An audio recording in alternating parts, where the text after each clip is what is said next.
playground.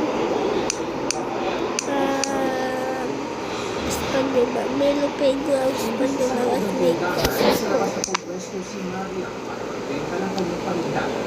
Hindi na kasi niya makayanan ang nabis na init niya nararamdaman. Ibang usapan pa.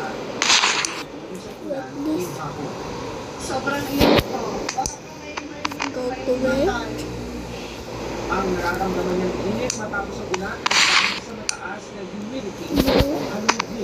Pag napag-asa, hindi naman talaga makakapagpalamig ng lubusan yung pag-ulan sa hapon dahil nga mabilis at kaunti lang naman ito kung mangyari.